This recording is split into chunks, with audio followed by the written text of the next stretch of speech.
जोर से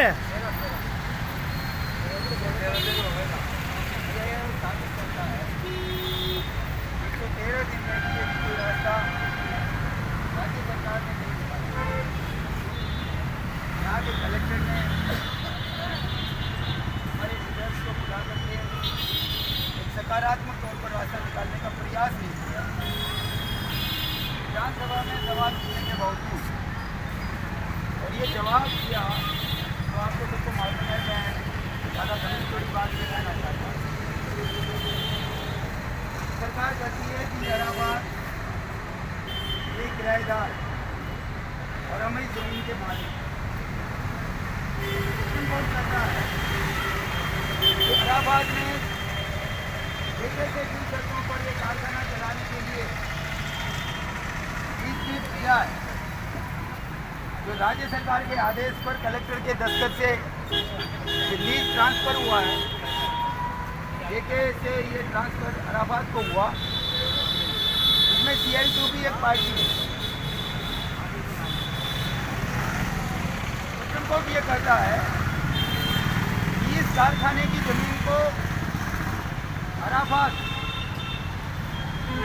सरकार के लोगों से मिलकर जो कुर्द करना चाहता था, टुकड़े टुकड़े कर बेचना चाहता था, बिना मजदूरों के हक हकूक़ को पेमेंट की कोई बात किए बिना इसका मुनाफा बेचकर मुनाफा कमाना चाहता था। ये कबाड़ी उसने मशीनों को पूरा बेच दिया है। अब मुझे लगता है हमारे साथी जो है उसके खिलाफ एक और FIR दर्ज कराने के लिए तैयारी कर रहे हैं। तो सुप्रीम कोर्ट ये कहता है कि ये जो लीज डीड है इसका मतलब किरायानामा ट्रांसफ़र है। ये किसानों की ज़मीन का अधिग्रहण करके बनी। इस ज़मीन पर काश्तकार काश्त करते थे और ये सवाल आया कि इस कोटा के क्षेत्र के विकास के लिए, क्योंकि यहाँ पानी है, बिजली है और इस इलाके में और बाकी देश के लोगों को रोज़गार मिले, इसलिए यहाँ पर कारखाना लगाने की योजनाएं बनी।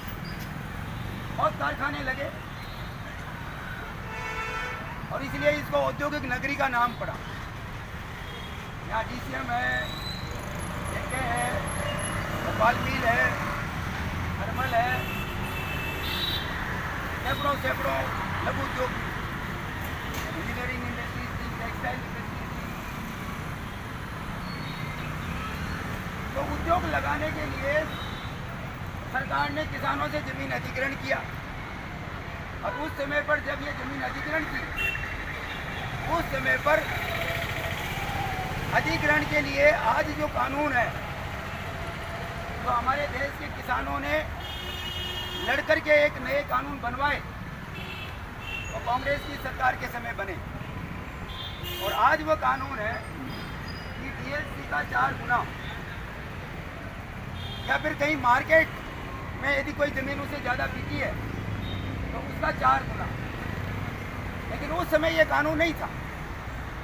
1896 में अंग्रेज़ों ने कानून बनाया था ज़मीन अधिग्रहण का, क्योंकि वो विदेशी सरकार थी, इसलिए विदेशी पूंजी के लिए यहाँ पर किसानों से सस्ती ज़मीन ले ले, इसीलिए मन मर्जी से कलेक्टर किसानों की ज़मीन को अधिग्रहण करते थे।